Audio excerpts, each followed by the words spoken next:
विपक्ष का ये संवैधानिक दायित्व है कि वो आपसे सवाल करे और कड़े सवाल करे। ये तू मैं नहीं है।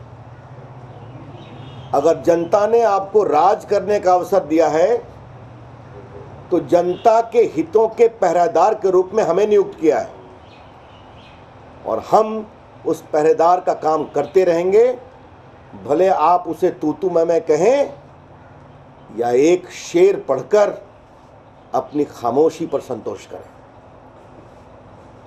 डॉक्टर मनमोहन सिंह जी, आपसे हमारे बड़े सीधे सवाल हैं। ऐसा क्या है कि आपके प्रधानमंत्री काल में आज़ाद भारत के सबसे बड़े घोटाले एक से एक बढ़कर हो रहे हैं? राष्ट्रमंडल, 2G, आदर्श घोटाला, एयरपोर्ट की ज़मीन का घोटाला, कोयला ब्लॉक में घोटाला, और आप खामोशी से देखते रहें। हम आपसे आपकी नैतिक, राजनीतिक और संवैधानिक दायित्व का जवाब मांग रहे हैं। अब ये तो साफ बात हो गई कि जब आप प्रधानमंत्री के साथ साथ कोयला मंत्री भी थे तो आप मंत्रियों के दबाव में उनके रिश्तेदारों और संबंधियों के लिए कोयले ब्लॉक का आवंटन कर रहे थे। और हम एक सवाल और पूछना चाहेंगे प्रधानमंत्री जी, आपके साथ दोहरा मानदंड क्यों किया जाए?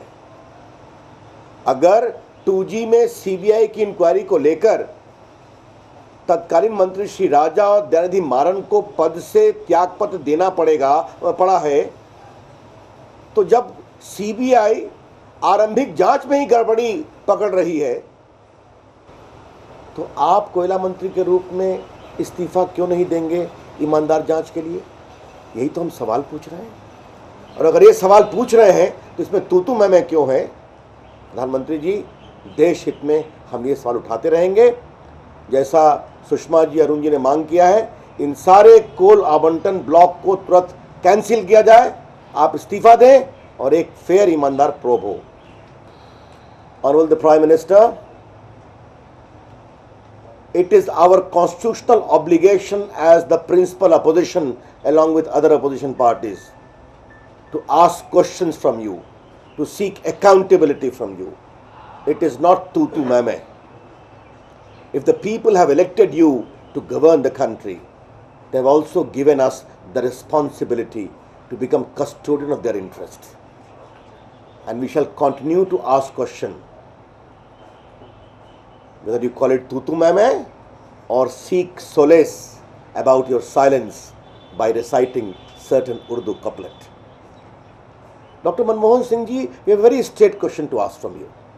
Why is it that some of the biggest shameful scandals and instances of corruption have taken place since independence when you have been the Prime Minister?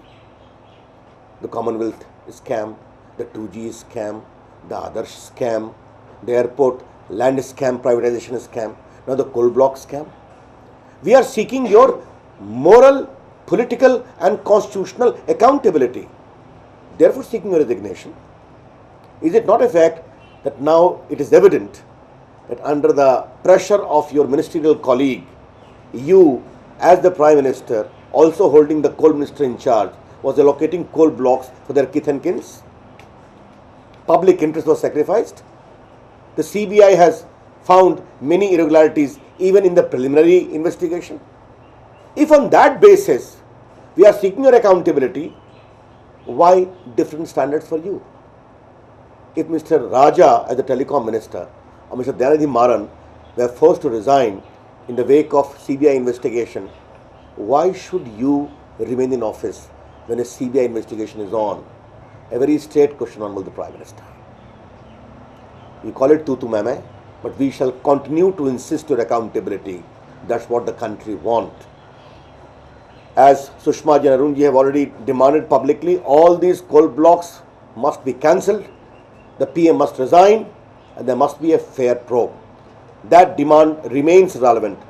And the more the Prime Minister opposes this, the more he is going to create a cloud over himself. छुट्टियां मना रहे हैं और party यहाँ पर सदन में हंगामा कर रही है, कहाँ है गडकरी? वो अपने बहुत ही पूर्व नियोजित पारिवारिक कार्यक्रम में गए हैं जो 3-4 महीना पहले बन गया था। उनके संबंधियों के यहाँ कार्यक्रम है वहाँ पर। लेकिन दिग्विजय सिंह को तो कांग्रेस पार्टी भी गंभीरता से नहीं लेती। आप लोग इतने गंभीरता से क्यों लेते हैं मुझे समझ में नहीं आता।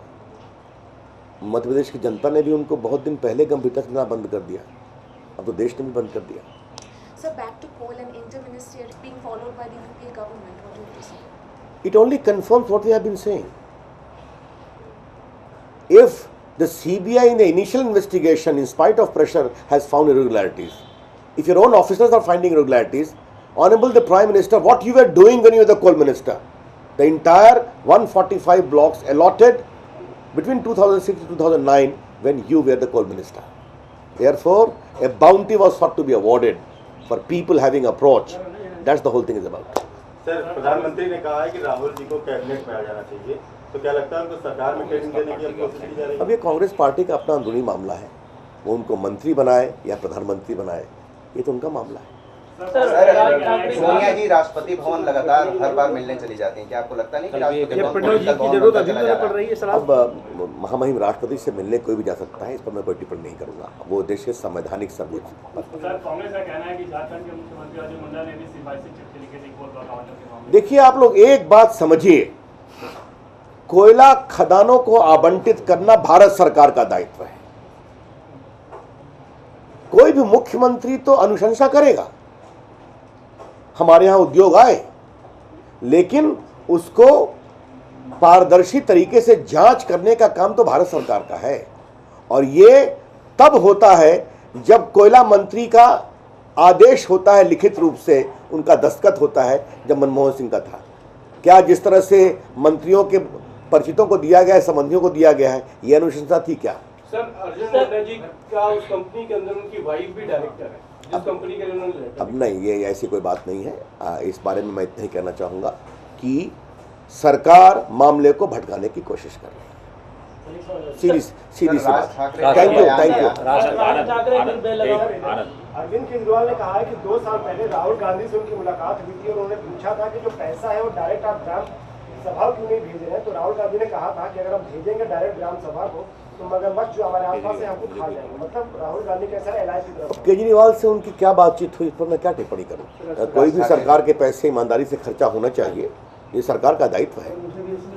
मैं इतना ही कहूंगा राज ठाकरे जी के इस धमकी के आरोप में कि भारत के संविधान में कोई भी कहीं भी जाकर बच सकता है, उत्तर दक्षिण पूर्व पश्चिम, और यही इस देश की एकता है।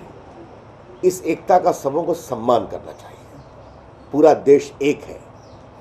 और मैं तो एक और बात मानता हूँ, जब तक मुंबई में गणपति बप्पा हैं और जब तक काशी में महादेव हैं, तब तक भारत की सांस्कृतिक एकता को तोड़ नहीं सकता।